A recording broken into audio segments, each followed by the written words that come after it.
réunissons pour discuter des implications de sécurité liées à l'intelligence artificielle, l'IA.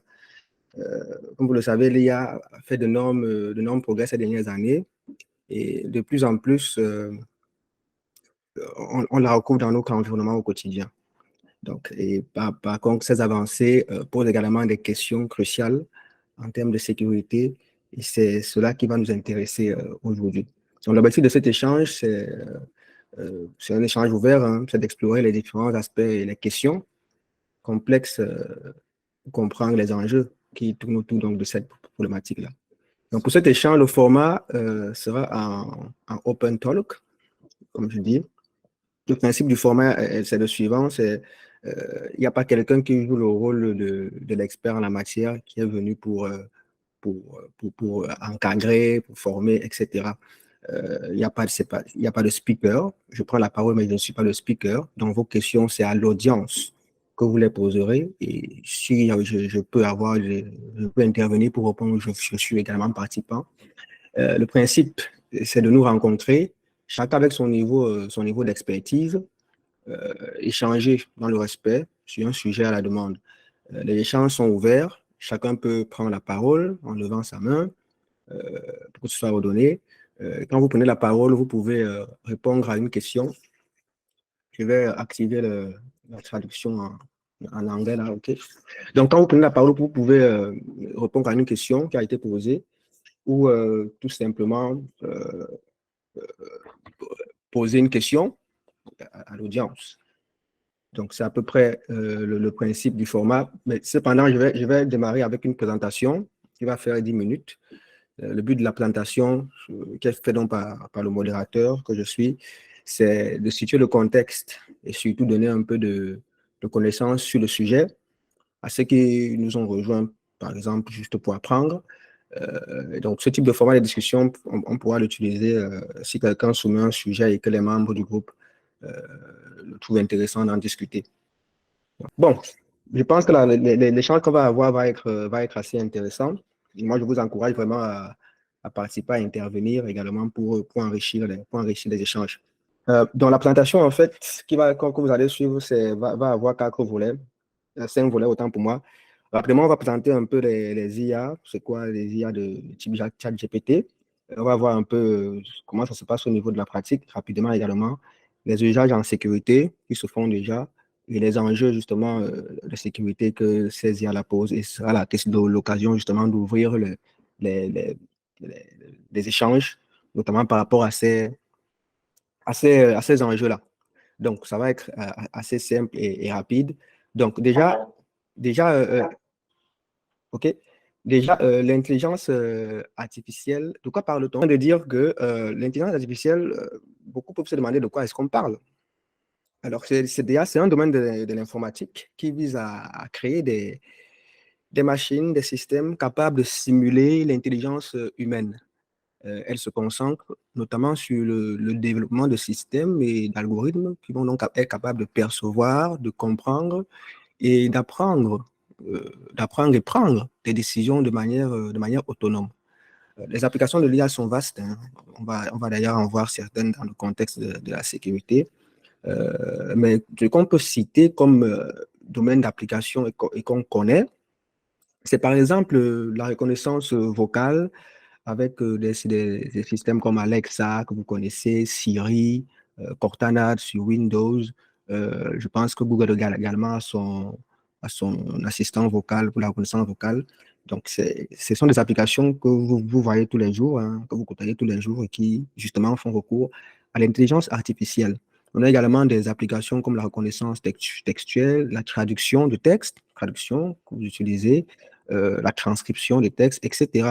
Donc, lorsqu'on parle d'intelligence artificielle de type ChatGPT, à quoi est-ce qu'on fait allusion exactement? Parce qu'il faut savoir que ChatGPT est peut-être la plus populaire des intelligences artificielles de son type, mais elle n'est pas la seule. Elle n'est pas la seule. Les IA de type ChatGPT, je vais y arriver, sont des systèmes d'intelligence artificielle qui utilisent des algorithmes de traitement du langage naturel Et l'apprentissage automatique, on parle ici quand on parle d'apprentissage automatique, on parle de machine learning. C'est un terme également que vous avez déjà certainement rencontré plusieurs fois. Pour simuler, en fait, donc ils utilisent ça comme là, de machine learning pour simuler une conversation humaine. Donc, ces intelligences-là appartiennent aux IA de type générative.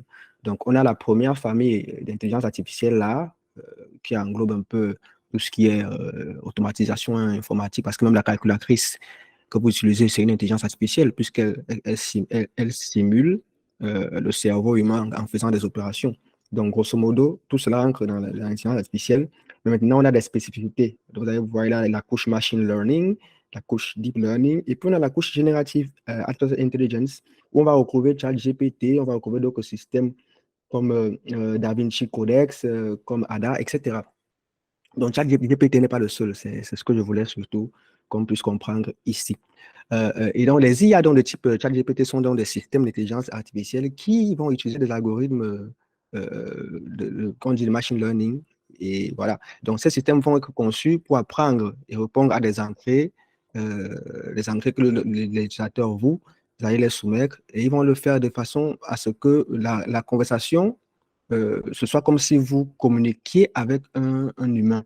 Donc, dans plusieurs domaines, on les utilise maintenant, hein, c'est-à-dire dans l'industrie, par exemple, dans la santé, la finance, le commerce électronique et tout cela.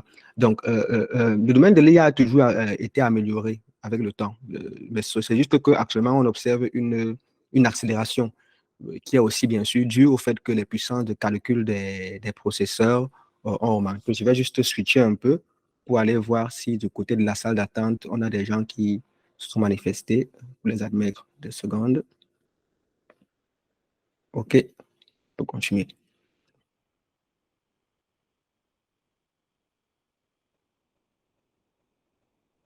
OK. Alors, j'étais en train d'expliquer que si vous vous rappelez, par exemple, euh, lorsque vous rappelez peut-être les VCD qu'on utilisait pour jouer des vidéos, ce sera un peu la même chose avec l'avènement des ordinateurs quantiques, parce que lorsque ces ordinateurs-là vont venir, la puissance des calculs va augmenter de manière fulgurante et les IA vont encore connaître une explosion parce que la limitation qu'il y avait avec les IA, c'était justement les puissances de calcul. Donc, c'est quand ça va avancer, plus tard, on regardera derrière comme on regardait les VCD. Alors, comme on regarde aujourd'hui les VCD. Donc, parlons donc maintenant précisément de notre IA, c'est-à-dire ChatGPT, précisément. Euh, euh, ChatGPT, c'est un modèle de langage hein, entraîné par l'entreprise qu'on appelle OpenAI. Donc, elle utilise des algorithmes de type Deep Learning pour entraîner son modèle. Et donc, il faut comprendre l'IA est comme un enfant parce qu'on doit l'enseigner. Quand je dis que OpenAI entraîne son algorithme, c'est comme ça que l'IA est comme un enfant et on doit l'enseigner. Donc, l'IA doit apprendre. Comme un enfant, l'IA est essentielle pour l'apprentissage de l'IA est essentiel pour lui permettre de comprendre et d'interagir avec son environnement de manière autonome et s'améliorer et améliorer ses résultats, notamment. Donc, l'apprentissage va permettre, par exemple, à l'IA de s'adapter à de nouvelles situations, de pouvoir traiter des données de subjets qu'elle rencontre pour la première fois. Et c'est comme ça que l'IA peut s'améliorer, améliorer ses performances au fil du temps grâce à l'apprentissage. Elle va analyser les retours même de ses propres résultats, de ses précédentes actions et ajuster ses modèles ses modèles internes pour justement obtenir des meilleurs résultats. C'est donc comme ça qu'elle va s'adapter à des évolutions, de nouvelles situations, corriger ses erreurs et optimiser donc ses performances. Donc, pour apprendre, en fait, l'IA va se nourrir d'une quantité massive de données. Et c'est bien simple, hein, parce que plus les données sont nombreuses, mieux elles se perfectionnent. Plus l'enfant va lire des livres, pratiquer, etc. Plus vous-même, vous pratiquez et vous lisez des livres, plus vous devenez compétent dans un certain domaine. Donc, c'est la même chose avec l'IA. Pour processus d'apprentissage, en fait, pour schématiser, hein, ça se passe souvent en 3 étapes. Première étape, c'est l'acquisition des données. Les données vont être, elles peuvent être structurées ou pas. Quand il est structuré, c'est comme du XML, du JSON, pour ceux qui connaissent un peu, ou non structuré, c'est des images, des fichiers musique, etc. Elles peuvent provenir de plusieurs sources existantes comme internes ou être collectées. Euh, quand il dit existante, c'est des choses comme Internet, par exemple, où est collecté, c'est-à-dire que vous faites peut-être une surveille, il faut collecter des données. Voilà. Donc, bref, ça peut s'afficher, tout ce qui peut s'afficher sur votre écran d'ordinateur ou de téléphone, c'est une donnée. C'est une donnée et donc l'IA peut la consommer. Donc, tout, absolument tout. L'étape 2 de l'entraînement, c'est l'entraînement. Une fois que les données sont donc acquises, l'IA va utiliser son modèle d'apprentissage, deep learning, machine learning, pour chercher à identifier des relations au sein des données. Voilà. Et puis après cette étape, on a donc l'étape qu'on appelle l'étape 3, qu'on appelle l'étape d'inférence, parce qu'une fois que le modèle de l'IA a été entraîné, il peut donc être utilisé pour faire des prédictions, pour prendre des décisions sur de nouvelles données en entrée, et puis la boucle recommence. Voilà. C'est comme ça donc que l'IA s'améliore. Donc, grosso modo, c'est à peu près ça pour faire simple sans rentrer dans les détails. Dans le cas de ChatGPT, l'IA est entraînée sur une quantité massive de données textuelles provenant surtout d'Internet et de d'autres sources. Dans le but donc de pouvoir comprendre le langage naturel, c'est ça le but de l'IA ChatGPT, et de générer des réponses comme un humain, générer des réponses aux questions qui lui sont posées. Donc là, j'ai prévu rapidement une petite, une petite séance pratique comme ça pour ceux, parce que j'ai cru entendre qu'il y avait certains pays où ce n'était pas possible d'avoir accès à ChatGPT. Donc, j'ai prévu quand même quelques exemples pratiques qu'on va essayer de voir ensemble, justement, pour voir un peu comment est-ce que fonctionne cette IA-là. Des exemples très simples et rapides.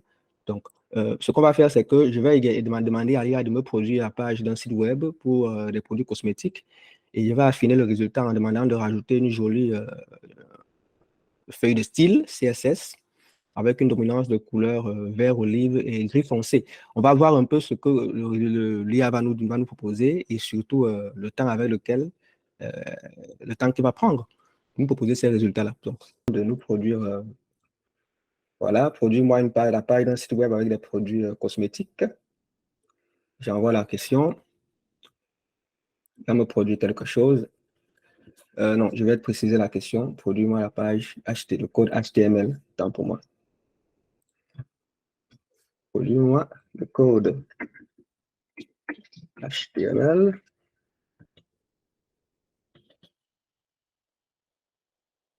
Web. Et la page, un site web de produits cosmétiques. OK.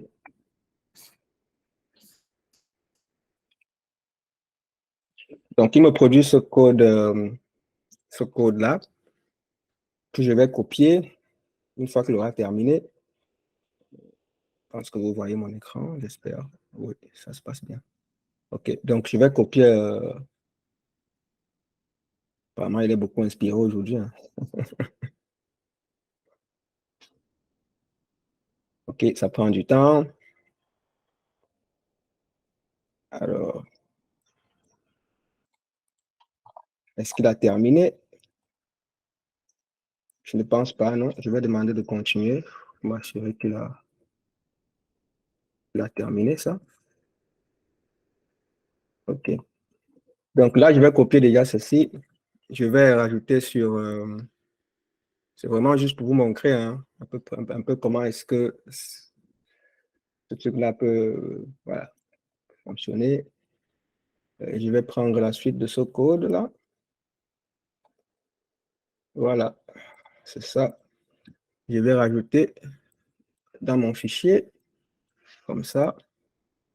J'enregistre, je ne veux pas savoir comment ça se passe dans le fond. J'enregistre juste, on va voir le résultat directement. Donc, je copie le chemin et je valide ici. Ça donne quoi? Ça nous donne ceci. Ça nous donne ceci comme résultat. Donc, vous voyez un peu un excellent exemple pratique, hein, juste pour vous montrer un peu. Et puis après, le deuxième exemple que j'avais prévu, c'était également vous montrer un peu comment est-ce que on peut utiliser les API pour justement bénéficier des IA. Les API, les développeurs connaissent bien les API. Hein, c'est comme des librairies. on va bénéficier par exemple de certaines fonctionnalités de plateformes comme Facebook dans un site web qui n'appartient pas à Facebook, quoi. Pour le faire, on va utiliser les API de Facebook. C'est un peu ça le principe des API. Donc là, j'ai préparé un petit exemple juste comme ça. Vous montrer aussi un peu comment est-ce que cela peut être utilisé, par exemple, pour intégrer dans vos codes. Là, on a par exemple un code PowerShell et je vais poser des questions. Poser des questions à ChatGPT directement à partir du code PowerShell. Je vais par exemple demander à ChatGPT c'est quoi la capitale du Lesotho? C'est quoi la capitale? Tu es petite, hein? Capitale du Lesotho. Je ne sais pas si vous connaissez la capitale du Lesotho, moi je ne connais pas. On va demander ça. OK. Alors, c'est quoi la capitale du Lesotho là? Il me dit Maseru est la capitale du Lesotho. OK. C'est pas tout, hein. Il peut aussi répondre on peut aussi poser une question en anglais. Who is le cinquième président des États-Unis? Who is the fifth president? United States, USA President. Vous pouvez même pas me poser la question en japonais, il va répondre. Donc, voilà. Et donc, c'est à peu près ça. Vous voyez que non seulement vous pouvez l'utiliser directement en ligne là, John Monroe. John Monroe, OK. Donc, vous voyez, exactement, l'API permet d'échanger les données entre les logiciels. C'est ça, oui. En fait, c'est ça, c'est pour intégrer, pour pousser l'intégration, quoi, des fonctionnalités de plateforme dont vous n'avez pas, sans que vous ne connaissez concrètement comment est-ce que la plateforme elle-même a été implémentée. Donc, vous pouvez prendre sa puissance et la ramener sur votre outil. Donc, on va revenir sur notre présentation là.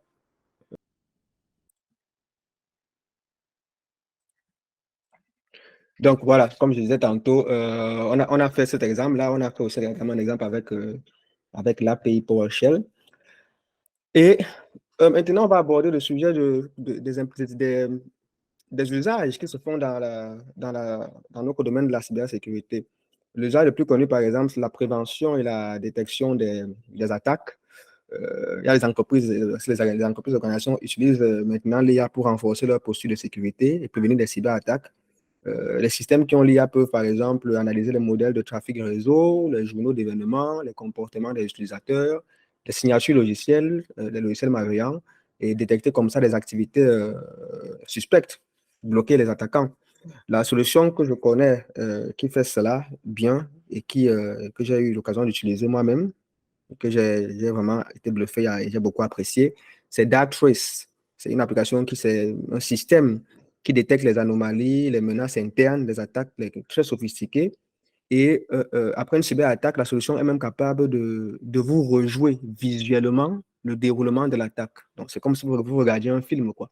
Vous revoyez toute l'attaque, même si ça s'est passé il y a de cela un mois, mais vous revoyez tout le film. Le mail est arrivé, le mail a été ouvert, tac, etc., etc. Après, il y a eu ceci, cela. Donc, c'est assez bluffant quand même comme solution.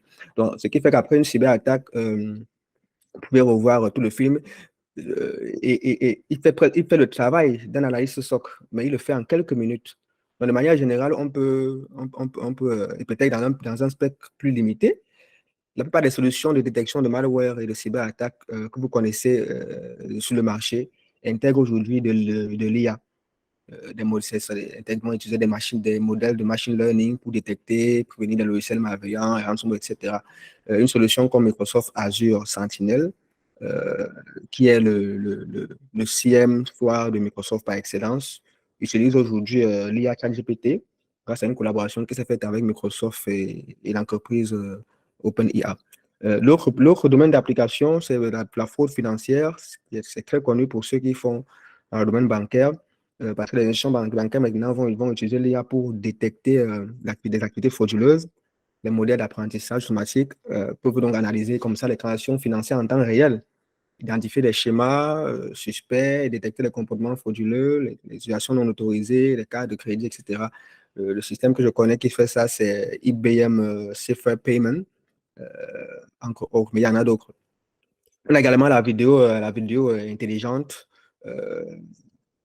C'est par exemple le cas avec une solution comme Verkada qui est sur le cloud et qui va utiliser l'IA pour analyser, par exemple, voir qu'il y a un objet abandonné, les mouvements anormaux, les visages non autorisés dans un environnement, les comportements suspects, ce genre de choses. Une caméra classique ne le fait pas. C'est l'IA qui est derrière qui va apporter cela. Il y a également le crédit social chinois. Vous avez certainement entendu parler euh, ce système de notation des citoyens qui est basé sur la reconnaissance faciale. Donc, pour les développeurs également, il y a des applications de cette intelligence artificielle qui sont euh, très, très intéressantes. C'est l'analyse automatique du code. Parce que l'IA maintenant peut être utilisée pour analyser le code source et détecter les erreurs potentielles pendant que vous êtes en train de développer. Donc, les vulnérabilités il va voir les vulnérabilités, proposer des solutions. Et vous pouvez même converser avec l'IA si une solution qu'il vous propose vous semble un peu, voilà, il vous explique, quoi. Donc, c'est carrément ça. Donc, c'est le cas, par exemple, avec une solution comme l'extension GitHub, de GitHub Copilot, qui est une extension qui est basée sur l'IA et qui a été développée par GitHub en collaboration avec l'entreprise OpenAI, qui est la mère de ChatGPT. Le but de l'extension, comme je disais tantôt, c'est donc d'assister le programmeur dans toutes ses tâches. Elle va faire des suggestions automatiques, elle va proposer du code, l'écrire. Donc, ce qui fait qu'en conséquence, les applications futures seront plus sécurisées et peut-être même développées par des personnes qui ne savent, qui ne comprennent rien à la sécurité. Voilà, mais ce sera sécurisé. Donc, dans un futur certainement plus proche qu'on ne l'imagine, le hacking va être un combat entre les IA. Les algorithmes, ce sera algorithme contre algorithme. Les systèmes de défense seront devenus tellement plus complexes à attaquer pour la simple intelligence humaine que celle-ci va devoir s'appuyer sur les IA pour combattre à armes égales. Et vice-versa d'ailleurs, même pour ceux qui doivent défendre, il faudra qu'ils s'appuient sur les IA pour défendre les systèmes. Sinon, ce sera tout simplement peine perdue. Et là, on va aborder le quatrième volet ou dernier volet, plus ou moins, qui va un peu soulever les questions, c'est par rapport aux implications donc, de sécurité l'intelligence artificielle. Le premier élément très sensible, c'est la protection des données. Parce que si vous vous rappelez, on a vu que l'IA nécessite souvent une énorme quantité de données. Et souvent, ce sont des données sensibles, personnelles, qui peuvent être concernées par cela. Donc, vos empreintes vocales, par exemple, lorsque vous utilisez une application comme Alexa, Siri, il faut savoir que ça donne aussi la capacité à ces IA-là de reproduire votre voix, d'apprendre à parler comme vous. Voilà. Donc, c'est quelque chose qui appartient à votre génétique, mais que l'IA va être capable de reproduire. Et plus vous allez utiliser cette IA-là, plus elle sera capable de reproduire avec une très bonne fidélité la tonalité de votre voix, l'empreinte de votre voix. Alors, il suffit que ce soit de manière indétectable à l'être humain.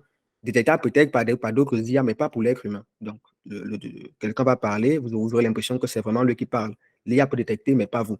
Alors, ce qu'il faut aussi savoir, c'est que ce qu'il faut comprendre donc, de cela, c'est que ça donne la capacité à l'IA euh, en fait, ça soulève des préoccupations concernant la confidentialité, la sécurité même des données collectées par ces IA-là. Parce que si on a la possibilité de faire une utilisation abusive, même non autorisée, il y a quand même des questions qui sont à soulever autour de cette problématique-là. Donc, il y a également les biais algorithmiques parce que les systèmes d'IA, en fait, peuvent être influencés par des biais, des biais qui sont inhérents aux données qui sont fournies pour leur entraînement. Donc, en gros, ce que je veux dire ici, c'est que si vous éduquez mal un enfant et que vous souhaitez en faire, ou bien que vous souhaitez en faire un bon raciste, il sera un raciste, quoi. Si vous passez plus de 10 ans, par exemple, à dire à votre enfant, depuis qu'il est bébé, à quel point telle tribu, telle race est maudite, il sera certainement le plus intelligent des racistes et des tribalistes. Voilà. Donc, c'est pareil avec les IA. Si les données sont biaisées, cela va entraîner des résultats injustes, discriminatoires. Par exemple, dans les domaines tels que la sélection des candidats, on observe ces cas comme ça là. La décision, par exemple, sur les prêts financiers, parce qu'il y a des IA qui vont analyser votre historique financier pour voir si on doit vous accorder un prêt. Ce n'est pas un homme, mais c'est une IA qui va dire non, ne faites pas de prêt à ce monsieur. Bien ne recrutez pas tel ou tel personnage, même les décisions judiciaires. Donc, vous voyez que ça soulève quand même certaines problématiques. Et d'ailleurs, ce qu'il faut savoir, c'est que parfois, ces biais sont volontaires. Parce que ChatGPT, par exemple, c'est une intelligence artificielle qui est pro LGBT. C'est normal, vu que c'est une IA occidentale. La Chine travaille par exemple sur son IA qui, elle, sera communiste et va véhiculer des valeurs communistes. Donc, vous voyez un peu, on discutera peut-être de tout ça tout à l'heure.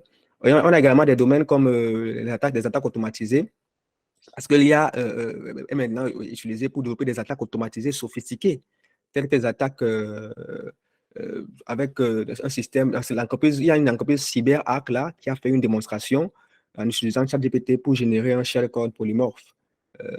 Pour ceux qui ne savent pas, le code polymorphe fait référence à un type de code qui peut se modifier lui-même à l'aide d'un moteur, quoi. Donc, il conserve sa fonctionnalité négative, mais il se modifie. Lui-même, il change, et de cette façon, il change sa signature pour ne pas être détecté. En gros, c'est un peu ça, les codes polymorphes. Et puis après, on a aussi ce point sur l'autonomie même des systèmes d'IA.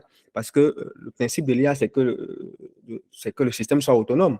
Donc, ils prennent des décisions autonomes. Mais ça soulève aussi des questions de responsabilité et de transparence. Parce que en cas d'erreur ou de conséquences néfastes, qui est responsable et comment remédier à la situation? Par exemple, on parle aujourd'hui de drones militaires qui vont être équipés de systèmes d'intelligence artificielle pour automatiser la prise de décision et tirer, engager des ennemis, des cibles. Donc, bon, en cas de bavure, si c'est un civil qui est tué, qui est responsable? Ce sera qui est le responsable? Donc, il y a ces questions également qui sont soulevées.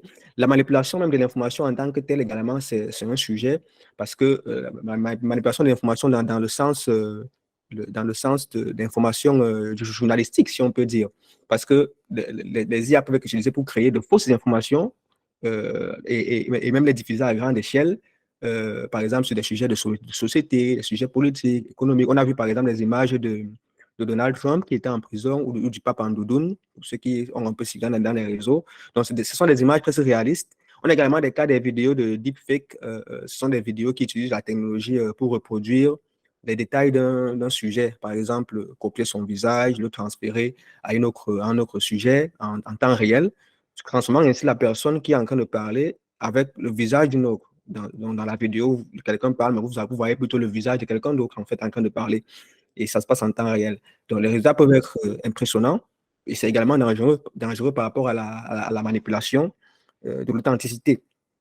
Et ça nous amène encore à un autre enjeu, et cela qui est donc celui donc de, bien évidemment, l'usurpation de l'identité. C'est un peu corrélé parce que les IA vont pouvoir être programmés pour imiter la voix, imiter le visage d'une personnalité, le comportement même d'une personnalité, ce qui peut rendre difficile la distinction entre ce qui est véritablement humain et ce qui est issu d'un système d'IA. Voilà, donc vous doutez bien que cela peut conduire à des attaques d'ingénierie sociale où un attaquant peut utiliser un système d'IA pour accéder à des informations ou des ressources sensibles. Donc, il peut même publier des vidéos compromettantes pour écarter un adversaire politique ou bien dénigrer un personnage politique. Donc, ce sont quand même là des sujets comme ça qui sont intéressants à soulever, à mentionner. Il y a d'autres enjeux, mais rien que ceux-ci déjà peuvent nourrir des semaines de débat. Euh, et donc, on va ouvrir la séance de discussion. La parole sera à qui veut la prendre. Ne soyez pas timide. On est ici pour partager. Ça ne doit pas être un monologue. Donc, vous devez parler. Vous devez même parler plus que moi. Voilà. Par contre, avant de lancer quand même les échanges, je voulais quand même euh, vous partager avec vous une image qui, moi, me tenait un peu à cœur. C'est cette image-ci, parce que je sais qu'il y a des personnes qui sont sceptiques par rapport à l'IA. Il y a toute une panoplie de théories, de domination du monde, voilà, ceci, cela. Oui, c'est pas forcément dénué de fondement. Mais ce qu'il faut quand même savoir, et c'est ce que je voulais que vous gardiez en tête, c'est que même l'électricité, aujourd'hui, quand on voit l'électricité, vous avez l'impression que c'est quelque chose voilà, de commode, voilà. Vous ne pouvez même pas vous en passer. Dès qu'il y a une petite coupure, vous criez sur tout le temps. Mais il faut savoir que quand l'électricité a commencé à faire son apparition, avant de devenir incontournable, c'était une source de méfiance énormément critiquée. Il y a des dessins comme celui que vous voyez là qui ont été publiés dans une campagne énorme de méfiance qui visait à arrêter l'expansion de l'électricité. C'était au 19e siècle arrêter l'expansion de l'électricité dans le paysage urbain. Donc voilà, c'est pour dire qu'il y a des évolutions qu'on n'arrête pas. Et il faut savoir juste saisir l'opportunité qu'elle représente parce que vous soyez fâché ou pas, l'évolution qui arrive est tellement grande que ce n'est pas votre colère ou bien votre état d'âme qui vont faire que cela s'arrête. Et c'est un peu l'image que je voulais partir avec vous avant qu'on ouvre donc la séance des échanges, qui va être une séance que j'espère enrichissante pour tout un chacun. Donc, merci d'avoir été présent, merci d'être avec nous. Et puis, voilà, moi, je laisse la parole et on peut commencer à parler. Merci. Merci, Kim. Vas-y, prends la parole. Ok, merci Admin. Moi, c'est Daryl, je me prénomme Daryl, et je remercie vraiment tout le monde pour les différentes participations à ce Open Talk. Il y a une question qui est beaucoup revenue, celle de savoir si d'autres pays, ou bien dans le contexte général, si l'Afrique est prête à accueillir ou bien à développer son propre système d'intelligence artificielle. Mais moi, je voudrais soulever une autre question, une deuxième question. Ma question porte beaucoup plus sur l'avenir de nos différents métiers, particulièrement plus les métiers de l'IT face à l'avenir de l'intelligence artificielle. Parce que lors de la présentation de notre admin, nous avons pu voir, par exemple, que à partir de deux, trois lignes de questions posées à ChatGPT, il a facilement pu ressortir, par exemple, tout un bloc de code HTML pour construire une page web. Et je suppose que si c'était pas à sa convenance. L'admin aurait, par exemple, pu dire que modifier un peu comme ça, faire que le site soit un peu plus comme ça, comme ça, comme ça.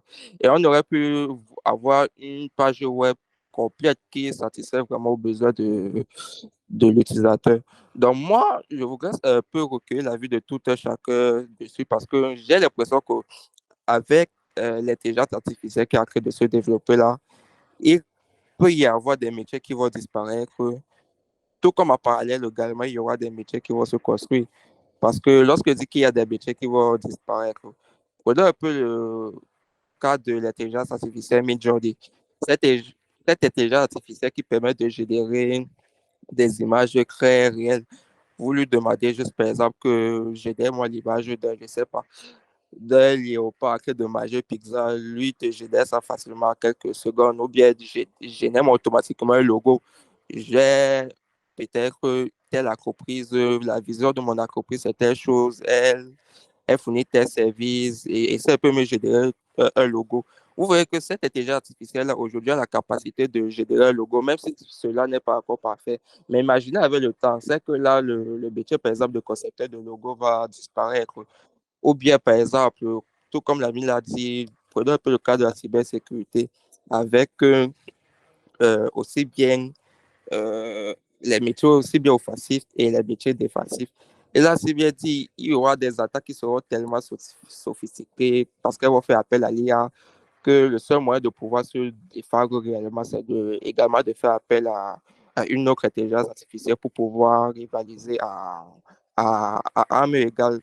Donc, à cette allure-là, j'ai l'impression que l'IA sera capable d'assurer certains métiers à la longue de manière autonome.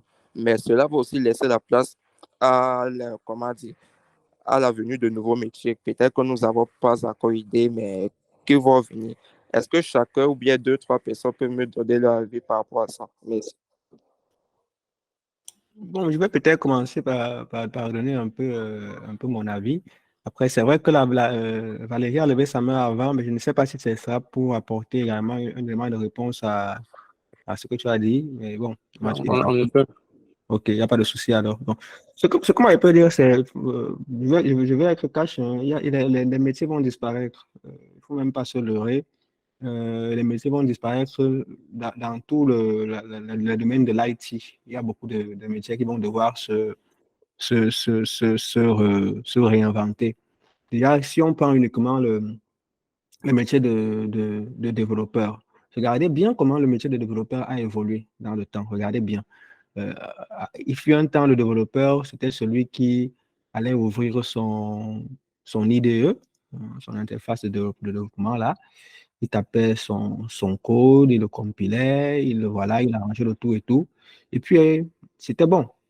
Mais aujourd'hui, on va vous parler d'un développeur qui doit connaître des systèmes, des éléments du réseau pour pouvoir utiliser des outils comme Docker, comme Kubernetes, parce que voilà, il doit intégrer son code dans les pipelines, etc., avec les outils comme Github, avec les outils divers et variés. Ce qui fait que le développeur aujourd'hui qui se contente d'écrire le code, voilà, quoi, il est un peu limité. Il est un peu limité. Donc, aujourd'hui, le développeur, on parle, je pense, on parle de full stack là, précisément par rapport à ça. Il est obligé d'avoir des compétences sur des outils comme Docker. Or, Docker, c'est plus les gars d'infrastructure qui connaissent rapidement à quoi Docker fait allusion, parce que dans Docker, vous configurez, c'est plus ou moins comme si vous configurez un serveur. C'est même un serveur que vous configurez. Ce sont les mêmes logiques. C'est juste que Docker a fait monter un peu la couche de virtualisation à plus haut niveau. Et c'est comme ça que les métiers se réinventent. C'est-à-dire que le développeur d'hier, vous le mettez, le grand développeur des années 1980, vous le déposez aujourd'hui en concurrence dans un appel à recrutement. On va vous prendre vous. Pourtant, je ne suis pas sûr que vous êtes plus compétent que lui mathématiquement parlant ou bien sur son code, quoi. Mais il y a des chances que vous passez devant parce que vous êtes beaucoup plus à jour. Et donc, c'est ça. Donc, il y a des métiers qui vont disparaître, d'autres qui vont apparaître. On ne peut pas savoir lesquels vont disparaître. On peut juste voir les domaines qui sont le plus touchés par l'IA dans notre environnement et commencer à imaginer. Mais on ne peut pas de facto dire que ce métier va disparaître et puis disparaître. C'est aussi, voilà, il faut aussi voir les choses parce que est-ce que le fait de se réinventer, c'est vraiment disparaître? Oui, c'est disparaître, mais toi, tu t'es juste converti en autre chose. C'est-à-dire que maintenant, tu ne fais plus que écrire du code, peut-être tu assistes l'IA à s'améliorer dans le code. Je dis comme ça, voilà, j'imagine aussi. Donc, mais c'est une vérité claire, c'est qu'au jour d'aujourd'hui, nous qui sommes dans le domaine de l'IT, nous qui sommes dans le domaine de la cybersécurité, nous avons l'obligation de connaître les enjeux. Je dis bien l'obligation de connaître les enjeux qui sont apportés par l'IA, aussi bien pour les entreprises que nous avons la mission de protéger, les pays que nous avons la mission de protéger, les foyers que nous avons la mission de protéger, mais aussi bien pour notre métier nous-mêmes. Comment est-ce que le métier, lui, va être impacté? Comment est-ce que le job que nous avons au jour d'aujourd'hui va devoir se réinventer? Parce que si on prend, par exemple, je vous ai parlé, par exemple, de Darktrace, qui est un outil qui fait qui fait le travail des analystes SOC, quoi. Un seul équipement de ce type-là, vous pouvez avoir 10 personnes qui font le SOC. Je ne suis pas sûr qu'ils vont arriver à sa cheville en termes d'analyse, quoi. Maintenant, sans compter que les IA continuent à s'améliorer avec l'avènement de l'informatique quantique, les puissances de calcul vont encore aller à vitesse grand V. Avec la 5G, la vitesse des réseaux également vont aller à vitesse grand V, ce qui fait que vous pourrez carrément avoir, parce qu'aujourd'hui, quand on pose une question à une IA, ça prend un peu du temps avant d'avoir la réponse. Mais ce qu'il faut comprendre, c'est que avec ces révolutions-là, de la même manière que vous posez la question à un humain, il vous répond du tic au tac là, à l'instant T. C'est comme ça que les IA vont, parce que ce sera tellement rapide. Sauf que la réponse qu'on lui va donner sera une réponse tellement détaillée, tellement précise, parce que l'IA apprend de ses erreurs et s'améliore en permanence. Et c'est ça le problème. C'est où est la limite en fait? C'est où est la limite? Lorsque vous entendez que Elon Musk a demandé de mettre un peu une pause au développement des IA, c'est parce qu'effectivement, il faut vraiment avoir un contrôle. Parce qu'on ne sait pas, on ne sait pas encore jusqu'où l'IA est capable de devenir, jusqu'à quel niveau elle est capable de devenir autonome. Et il faut au moins que dans le cadre légal, on puisse voilà, établir les responsabilités pour que si une entreprise développe une IA qui plus tard fait X, Y, Z, quelle est l'entière responsabilité des conséquences? Et j'ai mentionné cela lorsqu'on parlait un peu des enjeux, des risques qui sont justement soulevés par l'IA. Donc, pour venir directement à la question, avant de passer la parole à Valérie et ensuite à Angelo Diep, essayez d'être un peu, de faire genre maximum 3-4 minutes dans vos réponses, comme ça tout le monde pourra prendre la parole. Mais pour répondre directement à ta question, King, oui, sans aucun doute, des métiers vont disparaître. Beaucoup de métiers dans le domaine IT vont disparaître, vont devoir se réinventer. Il y a une question que j'ai vue cycler là qui demandait quel est l'outil qui fait Dark, oui, ok. Quel IA fait de l'analyse SOC? C'est Darktrace. Et comme je l'expliquais je pense que tu es arrivé un peu en retard, comme je l'expliquais pendant la présentation, moi, c'est un outil que j'ai utilisé. Je l'ai utilisé et je peux vous garantir que moi, j'ai été bluffé parce que effectivement, l'outil était capable, même après une attaque qui s'est passée il y a de cela 2 mois, il était capable de vous rejouer l'attaque comme si vous étiez en train de voir un film. Étape par étape. Le mail est arrivé. C'est arrivé par tel canal. Ça a été envoyé à telle heure. À ce moment-ci, il a d'abord lu ses mails. Après, il a cliqué sur ça. Il a fait tel minute, tel nombre de temps en lisant ses mails. Il a ouvert le lien. Voilà. Vraiment, c'est comme si vous étiez en train de voir un film, quoi. Et donc, ça, c'est ce que les analystes SOC font après peut-être, je ne sais pas, une journée de travail avec des systèmes CM classiques qu'on connaît.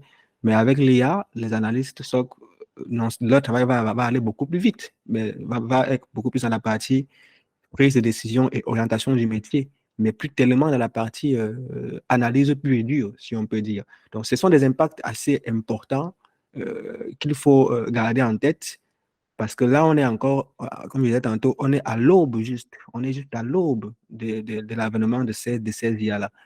Aujourd'hui, si quelqu'un vous tend un téléphone filaire, vous allez le regarder comme un fantôme. Et pourtant, il fut un temps, le téléphone filaire, c'était les boss qui les avaient dans leur maison. C'était les boss. Maintenant, tout le monde a un téléphone sans fil là. On fait comme si c'était classique. Mais voilà quoi. Et ce sera comme ça les IA dans un futur qu'on peut imaginer longtemps, mais qui va très vite venir. Tout ce qu'on dit aujourd'hui là va paraître tellement normal pour quelqu'un qui aura 13 ans. Voilà. Donc, c'est ce que moi je voulais dire et c'est juste ça. Que, formons-nous, apprêtons-nous, intégrons les IA dans nos façons de travailler, remettons-nous en question parce que obligatoirement, on va devoir s'orienter vers ces nouvelles façons de faire là. Je vais passer la parole donc à Valérie. Vu que Valérie a quand même eu à parler, s'il peut être un peu bref comme ça, Angelo Dieppe, qui lui n'a pas encore pris la parole, pourra aussi contribuer au débat. Merci. Ok. Bon, je ne sais pas si je pourrais être bref, mais je vais essayer. Déjà, pour répondre directement à ta question, moi personnellement, je ne vais pas parler de disparition. Je vais parler d'évolution. Pourquoi? Parce que le cycle, la vie, c'est quoi? C'est destruction et reconstruction. Ce qui est détruit donne naissance à autre chose. Et ce qui naît sur la base ou sur l'essence ou sur les cendres de quelque chose qui existait auparavant pour devenir meilleur. Bon, maintenant, puisqu'on parle de disparition, tout à l'heure, j'ai parlé de maturité numérique.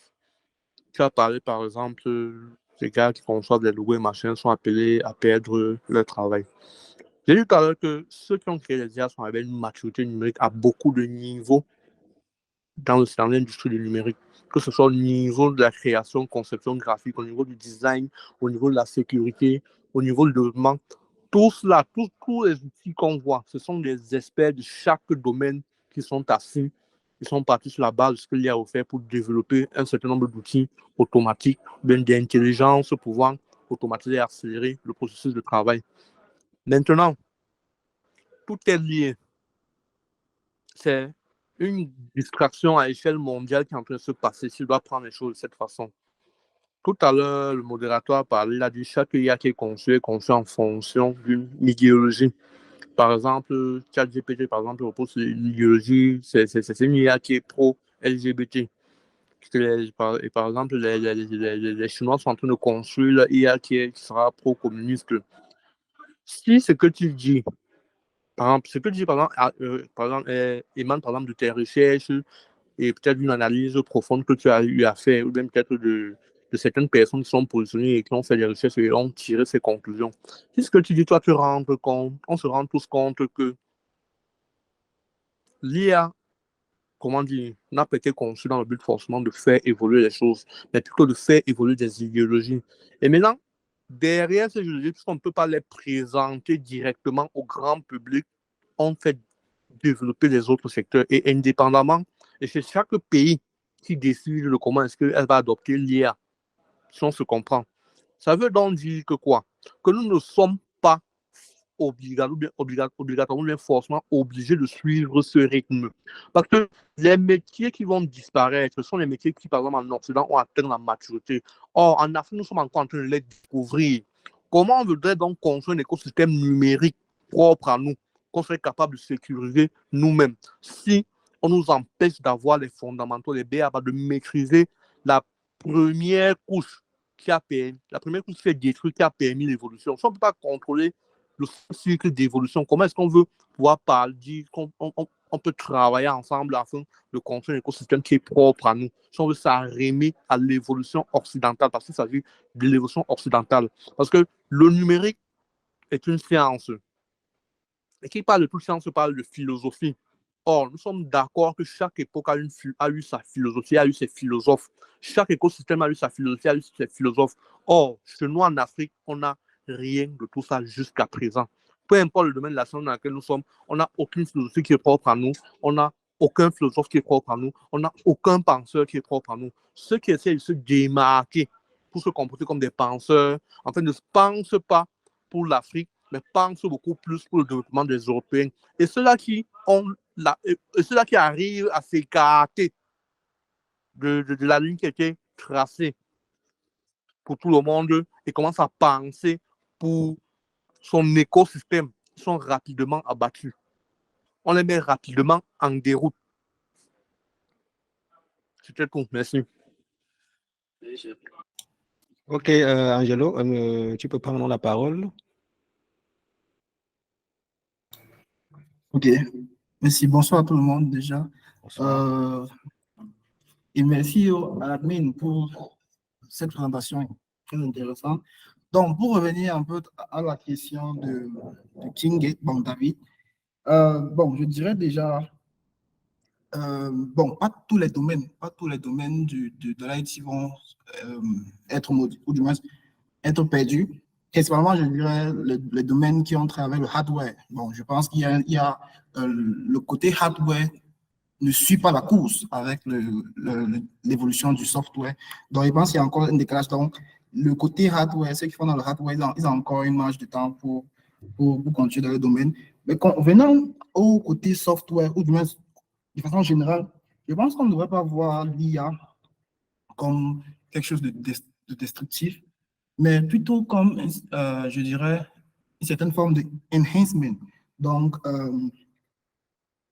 d'amélioration ou de support à nos activités quotidiennes. Par exemple, on verra des IA comme Galileo qui t'aident à générer, du moins c'est pour les UI designers. Donc tu écris un prompt et ça t'aide et ça te génère des screens, login, sign up, chat, tout ce que tu veux juste avec du prompt. Ou même des IA comme l'admin a parlé, le Copilot, GitHub Copilot qui permet en fait à assister un développeur dans ce workflow, quoi. Donc, et même Midjourney pour des personnes qui font dans le graphic design. Donc, tout cela, je pense que ce n'est pas, entre guillemets, ce ne sera pas remplacé, mais ça va peut assister. Par exemple, et être plus productif. Par exemple, de temps en temps, j'utilise Copilot. Le fait de, tu sais déjà développer telle fonctionnalité, pourquoi vouloir encore réécrire tout? Tu peux demander à Copilot, tu lui fais une description, il te génère le code et tu es plus productif. Tu es plus productif, tu ne refais pas la route. Donc, moi, je pense qu'on devrait plus voir l'IA entre guillemets, dans ce spectre-là de enhancement. Et aussi, le fait que tu es plus productif, ça entre guillemets, ça t'offre plus de temps. Et plus de temps peut résulter à plus de créativité parce que, OK, on retire les hard tasks de ton quotidien, ça t'offre plus de temps d'être plus créatif. Mais si on repart au passé, les personnes comme Newton, Einstein, je dirais qu'ils n'étaient pas, entre guillemets, dans un 9 to 5 quotidien comme le nôtre. En fait, ils étaient plus libres pour penser, pour être créatifs. C'est comme ça qu'ils ont pu développer plusieurs théorèmes qui nous ont beaucoup aidés. Donc, dans cette même perspective, le fait que nous aurons plus de temps, on aura plus de temps pour être créatifs et ainsi se redécouvrir. D'une autre perspective, on se plaint du fait qu'on est trop surchargé. Maintenant, avec l'arrivée de l'IA, ça va un peu, entre guillemets, décanter et nous permettre d'être plus créatifs et de profiter de la vie et de redécouvrir d'autres concepts et améliorer notre quotidien. Et dans cette perspective, il y a une étude, je ne sais pas si c'est, j'avais vu une étude d'une institut mathématique qui disait tantôt que dans les 10 années à venir, il y a beaucoup de métiers qui ne sont pas encore découverts. Donc, à peu près 90% des métiers ne sont pas découverts. Je pense que c'est avec l'IA que tout cela sera possible.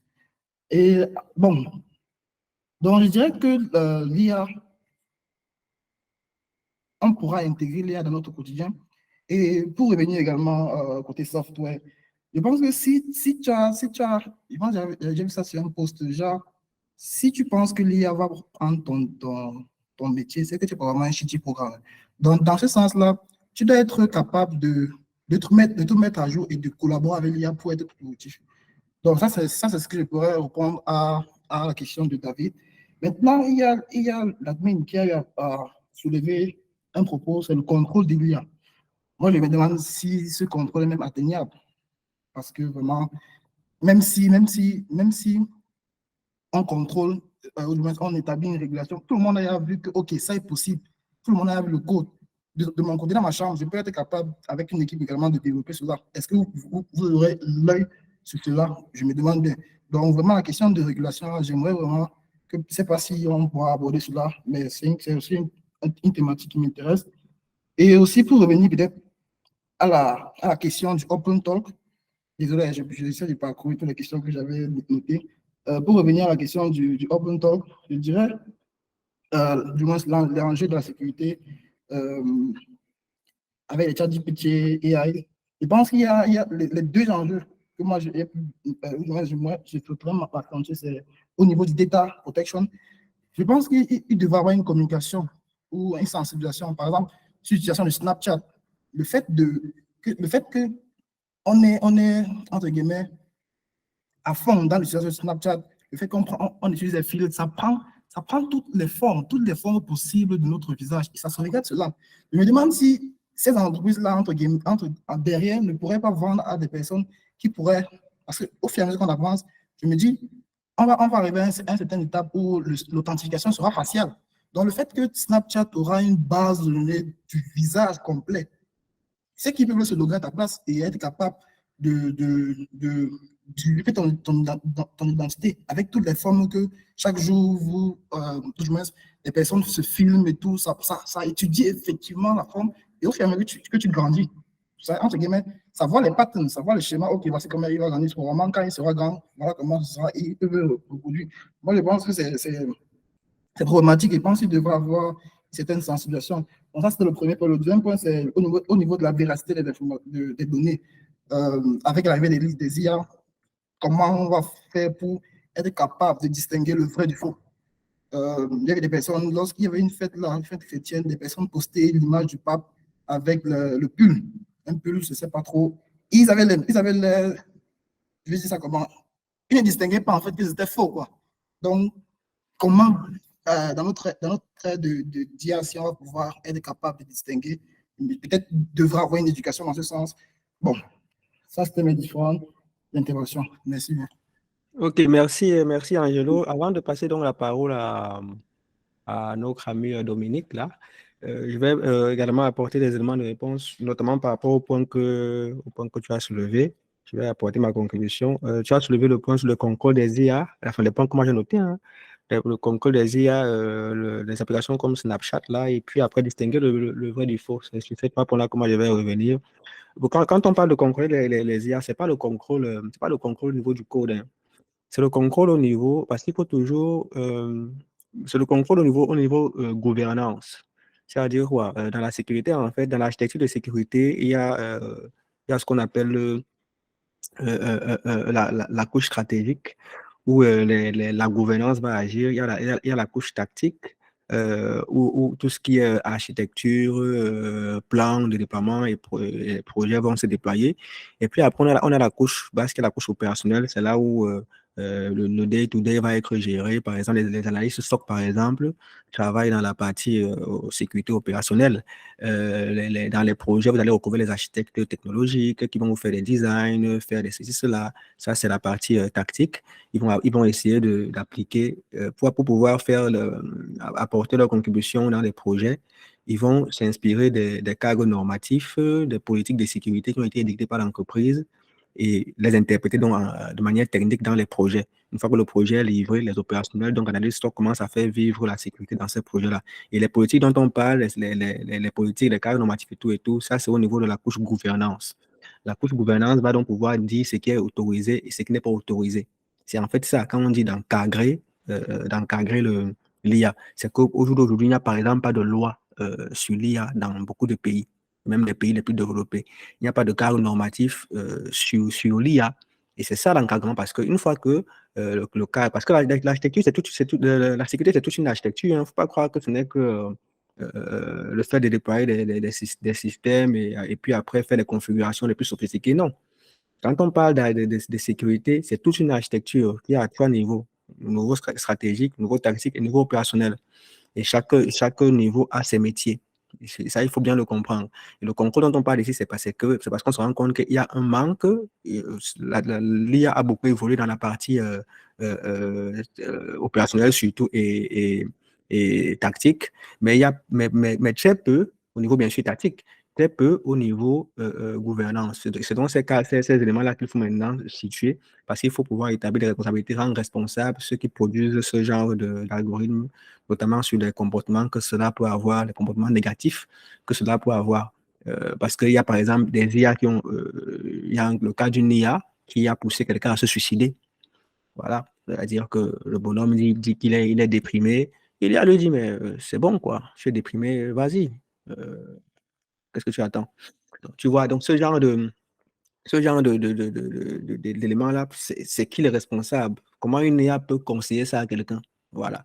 Donc, c'est un peu ces problèmes-là qui sont soulevés. Et c'est, voilà, comme ça responsabilise un peu plus ceux qui développent ces IA-là dans le contenu, dans l'apprentissage qu'ils donnent à ces IA. Parce que l'IA sera juste à l'image de ce que vous l'avez donné comme données pour apprendre. Ça, c'était pour le premier élément sur l'aspect contrôle. Et puis, tu as évoqué un aspect Snapchat là. Comment je peux dire, c'est juste qu'aujourd'hui, on sait, enfin, je ne sais pas si tout le monde le sait, mais moi, des informations que j'ai, je ne vais peut-être pas dire d'où j'ai tiré ces informations, mais on sait par exemple que certains filtres qui sont utilisés dans les applications comme les TikTok, les applications comme les Snapchat, bref, les applications que vous connaissez, pour la plupart, ces filtres-là sont utilisés pour aider des IA à apprendre et voilà. Donc, on fait ça sous forme de filtre. Beaucoup de personnes vont venir utiliser, mais après, derrière, quand même, ça permet à une IA d'apprendre. Bon, après, on ne connaît pas les objectifs des IA qui apprennent sur ces faces-là. Je ne suis pas dans les secrets des dieux, mais on sait aujourd'hui que ce sont des mécanismes qui sont parfois mis en place pour permettre justement à l'IA d'apprendre et on les rend justement accessibles au plus grand monde pour que l'IA puisse avoir une masse d'informations sur les visages, sur voilà, etc. Donc, c'est également quelque chose qu'il faut garder en mémoire et qui peut soulever d'autres questions. Et puis après, tu as ton point sur comment distinguer le vrai du faux. Ce n'est pas les humains qui vont distinguer le vrai du faux. Comme aujourd'hui, lorsque tu vois un virus, tu n'es pas capable de savoir si c'est un virus, c'est l'antivirus qui va te dire. Voilà, et même quand tu es capable de voir que c'est un virus, il faut quand même avoir un niveau d'expertise, quoi, pour voir que non, ça là, voilà, ça c'est un virus. Tu vois ce que je veux dire? Donc, ce sont les IA, ce sera IA contre IA. Il y a pas d'autre solution. Ce sera IA contre IA. C'est pour ça qu'il faut s'armer donc d'IA pour pouvoir gérer les risques que les IA vont amener dans notre environnement. Ce sera IA contre IA. Et c'est pour ça que j'ai pris l'exemple dans la présentation. Là, je parlais du fait que les techniques de développement évoluent. Et puis, ça fait que même quand quelqu'un va développer un code malveillant, ce sera de plus en plus robuste, ou bien une solution de sécurité, une solution voilà, pour mettre en entreprise, ce sera de plus en plus infaillible, parce que ce sera bien développé, bien sécurisé, même si la personne n'a pas forcément les compétences en sécurité. Ce qui fait que pour pouvoir attaquer cette application-là, peut-être qu'il faudra également s'armer d'IA pour pouvoir voilà, accompagner l'activité du pen tester. Donc, c'est tout ça également qu'il faut garder en tête. C'est juste ça, c'est-à-dire qu'on sera obligé d'utiliser l'IA. Voilà, et vraiment être bon aussi dans l'IA. Autant que l'IA sera bonne pour faire des actions, devra être bonne pour l'utiliser et garder le contrôle en quelque sorte. C'est ce que moi je pourrais dire pour pour les quelques points que tu as soulevés. Et je vais passer la parole comme ça donc à Dominique pour sa contribution.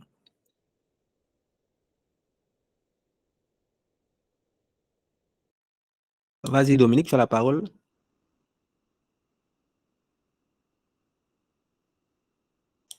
Je ne sais pas s'il est encore avec nous là. Désactive ton micro. Voilà, active ton micro parce que ton micro est désactivé. Je ne sais pas si tu es en train de parler.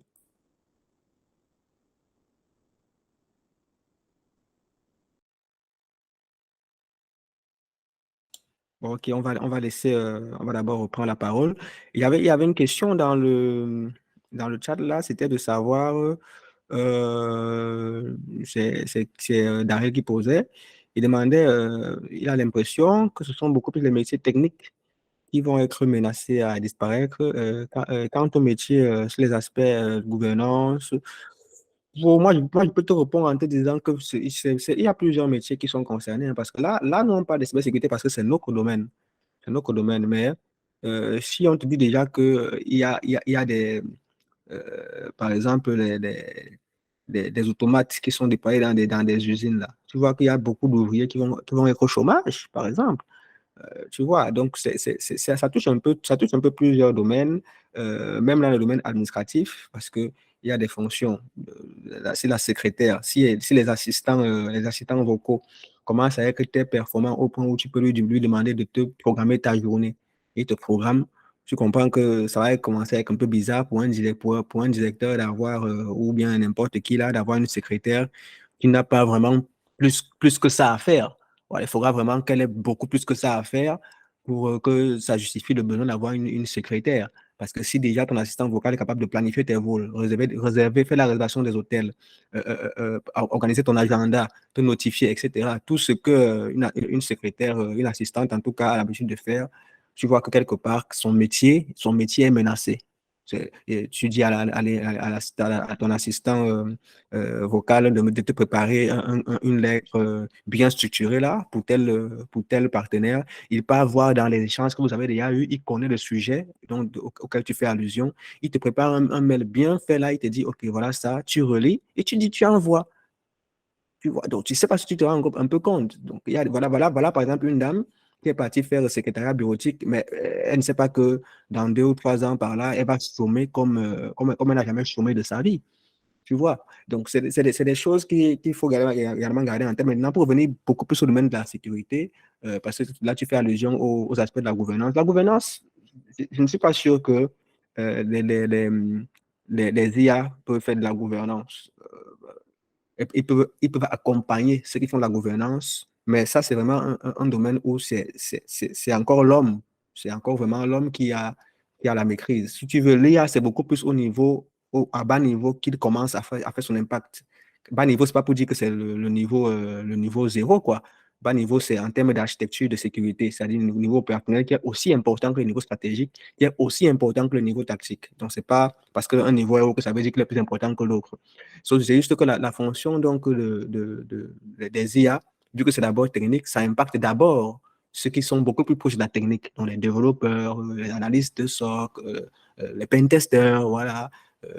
Voilà, donc toute la partie opérationnelle pure et dure, là, c'est d'abord elle qui est impactée parce que c'est d'abord quelque chose qui est développé dans cet écosystème. C'est un peu comme si tu me disais que Docker vient impacter quelqu'un qui fait la gouvernance. Non, Docker, c'est un outil qui vient impacter les façons de faire de ceux qui font dans le développement et ceux qui travaillent vraiment dans la partie infrastructure.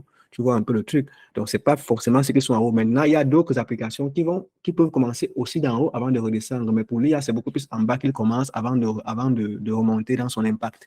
Mais effectivement, au niveau de la gouvernance, on utilise déjà l'IA. Moi, j'ai souvent utilisé l'IA, par exemple, pour me faciliter la tâche parce qu'il y a plusieurs frameworks. Hein, comme vous pouvez vous douter, il y a des frameworks comme les normes comme ISO 27001, les normes comme le NIST 853, les normes comme le CS version 8. Parfois, quand on travaille avec toutes ces normes, ça peut être ça peut être un peu lourd.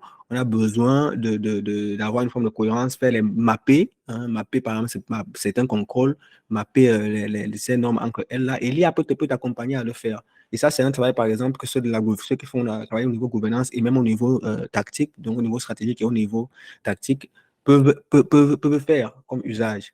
Donc, tu vois, donc l'IA, à ce moment donné, t'accompagne, accélère ton travail, t'aide à vite avancer et non pas aller te taper toute une documentation, commencer à lire pour pouvoir quand même réfléchir et comparer. Non, tu poses la question, il te dit, OK, le contrôle AC-2, qui est de la norme, par exemple, 853, correspond dans la norme ISO à tel contrôle. Et voilà comment tu avances. Et puis après, tu peux donc rédiger une politique, etc. Donc, c'est plus ces aspects-là qui sont impactés. Ça ne peut pas venir remplacer pour le moment, ça vient plutôt accompagner. Donc, plus on va monter en termes de couches, plus on sera plutôt dans des logiques d'accompagnement, des décisions et tout et tout.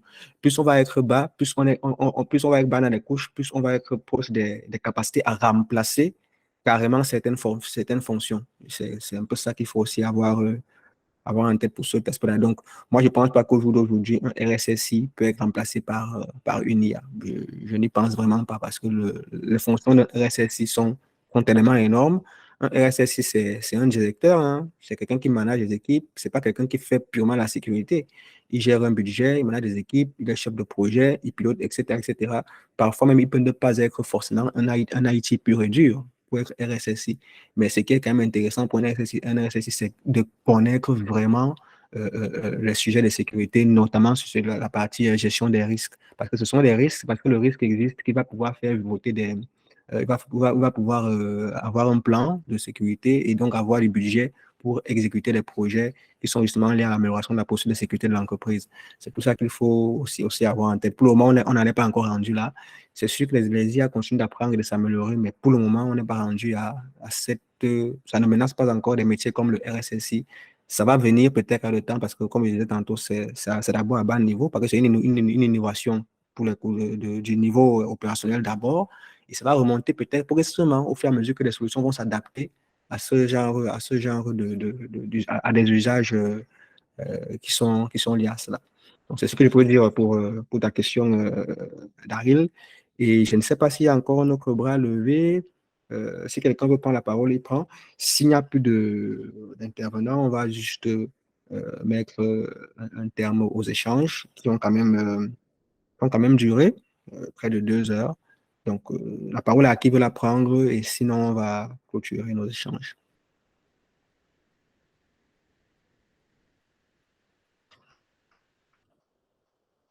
Donc, voilà, je pense que si personne n'a levé la main, ça veut dire qu'il n'y a plus de sujet. Et donc, moi, je vous remercie. Je vais vous remercier pour votre présence là. Le plus important, c'est la qualité des échanges qu'on a. C'est la qualité des échanges qu'on a. Et donc merci à Francky, merci à Daryl, merci Angelo, merci Kenzie, merci NG, merci Parfait. Merci à tous, ceux qui nous ont déjà quittés. Et puis, n'hésitez pas à soumettre des sujets. Si vous avez des sujets que vous pensez que ça peut être intéressant d'en discuter, même ceux qui ne sont pas forcément des sujets innovants. Mais si les membres du groupe votent et on peut faire un live pour en parler, on peut en parler. Vous savez, nous on est très occupés. C'est pour ça que moi, je ne peux pas commencer à faire des lives comme peut-être d'autres collègues de la sécurité peuvent le faire. On a vraiment on a vraiment des chantiers qui nous attendent là. Et ça fait que l'activité de faire des lives, c'est pas c'est pas voilà, c'est pas le but de Eyes Open et Yocon, comme vous savez. Nous, on a un rendez-vous annuel, c'est le rendez-vous de la conférence et des CTF. À côté de ça, l'activité se passe dans le groupe, on échange, vous posez vos questions, on intervient, ceux qui peuvent répondre, on partage les ressources, on partage des offres d'emploi, etc. On fait vivre la communauté de cette façon. Maintenant, s'il y a des sujets pertinents, on peut faire un open talk, tout le monde vient parler. Et puis après, on se donne juste rendez-vous pour le vrai moment où en fait, on fait du réseautage et c'est la conférence et la compétition en cybersécurité Eyes Open CTF. Donc voilà, merci pour votre présence et je vous souhaite une bonne suite. Alors, ils se font les solutions de thématiques. Non, vous le faites dans le groupe. Vous faites dans le groupe, là, le groupe WhatsApp. Vous posez, voilà. Et puis après, on peut faire un vote là. J'appelle ça comment, le sondage. Voilà. Et puis, s'il y a un certain nombre de votes, il n'y a pas de souci. On voit dans quelle mesure on organise en live et on en parle. Là, tu demandes c'est pour quand les prochains CTF. En général, les événements se passent en octobre, hein, en octobre, qui est le mois de la cybersécurité. Donc, ce sera potentiellement également en octobre qu'on va faire et aussi bien la conférence que la compétition CTF. Donc, c'est un peu ça. Donc, en tout cas, donc merci de votre présence et laissez vos emails là. C'est ceux qui m'envoient les emails dans le chat qui vont recevoir le fichier de présentation d'aujourd'hui. Voilà, parce que j'ai vu quelqu'un qui demandait la présentation. C'est vos emails, je vais vous envoyer par email. C'est pas, voilà, le fichier n'avait pas vocation à être publié à tout le monde dans le groupe. C'est ceux qui participent au live qui auront donc le fichier. Et puis, je pense quand même qu'il y a la vidéo sera également disponible sur YouTube après recrutement, bien évidemment pour prendre l'essentiel de ce on se sera dit dans cette séance. Donc, merci.